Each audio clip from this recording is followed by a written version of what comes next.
Hi, I'm Reverend Tom Kearns. Welcome to 333 Magic 9, where the tarot cards and astrology stars come together to help you. By combining the visual messages of the tarot and the energy of astrology, you can be prepared for the opportunities and the challenges that are coming your way this month. I hope you will like this video and also press the little bell for notifications when my new videos come out. The tarot card for the first week of the month is the Magician, which represents the powers of creation. The tarot card for the second week of the month is the Five of Pentacles, which represents a time of challenge. The tarot card for the third week of the month is the Sun, which represents joy and success. And the tarot card for the last week is Judgment, which represents spiritual renewal. Pisces, the tarot card for the first week of the month is the Magician. This represents the ability to use all the elements in the act of creation. Now, this is a very dynamic energy and suggests that what has been purged will make way for an energy that is much more constructive and creative. It also suggests that there is spiritual power that is being used on the earth plane.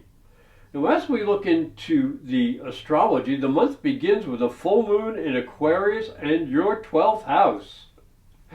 Now, this is a powerful moon that may expose some of your fears and limitations. It would be wise to take some time to recharge your energy so you can be better prepared to face the challenges of your everyday world.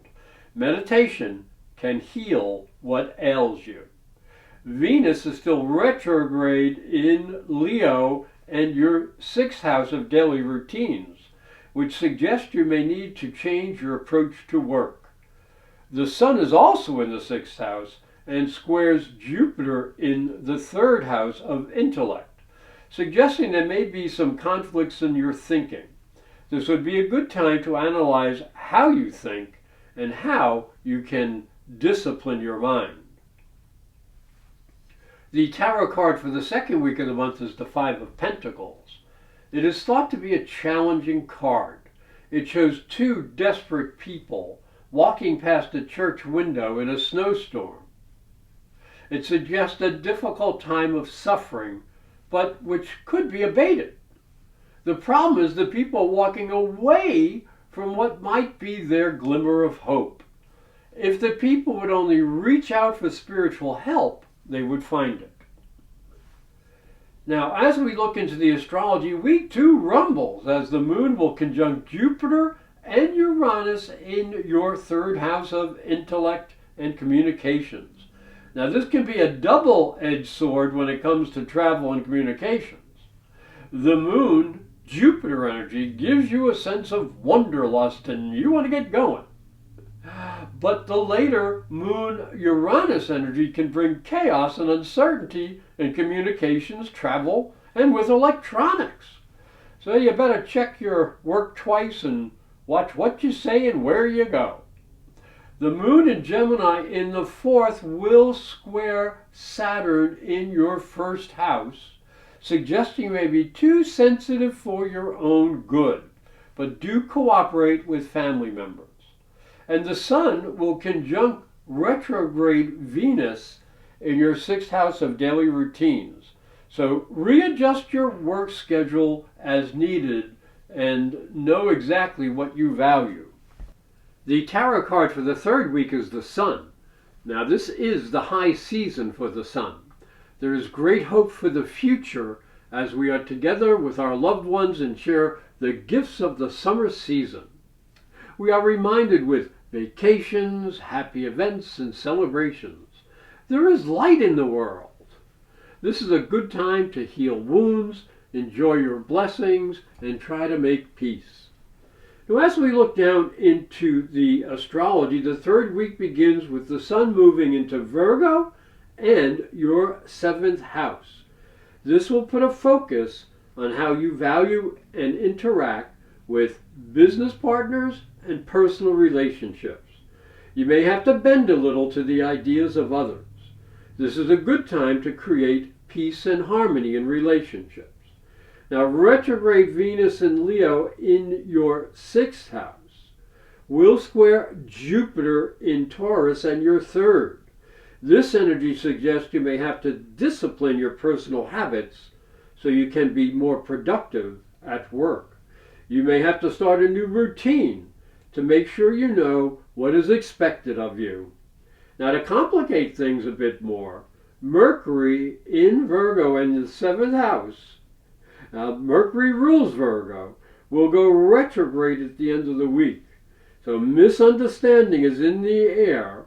So listen to others and speak carefully. The tarot card for the last week of the month is Judgment. It shows the angel Gabriel blowing the horn of awakening. You can see the people rising up from what appears to be a graveyard to a new life. This represents the possibility of a new beginning and a higher level of consciousness. Now, as we look into the astrology, the month ends with a retrograde Mercury affecting your 7th house. This suggests you may need to find a way to communicate with partners in a sensible manner. Be warned, they may not be thinking clearly, so you may have to be more flexible with them. Mars will enter Libra in your 8th house, and this suggests aggression and passion may not mix very well with partners. Your sensuality may be very heightened, and so is your need for personal action, so do be careful. Now, Uranus goes retrograde in Taurus and your 3rd house, which can throw a monkey wrench into travel and learning opportunities, so slow down. And the month will end with a hypersensitive full moon in Pisces and your 1st house making you highly perceptive and emotional. Hi, I'm Reverend Tom Kearns, and this is my story. If you are a spiritual seeker, it may help you on your journey. I believe your spiritual development is as important as your religion. If you look at Christianity, it focuses on the life of Jesus. But Jesus was never a Christian. He was Jewish. If this thought intrigues you, you'll enjoy my new book, Light from Water, Freeing Jesus. It's available on Amazon.com and through fine bookstores. And it may help you on your spiritual journey. Thank you for watching. Thank you for listening. Please like this video, subscribe, and ring the little bell to be notified when new videos come out.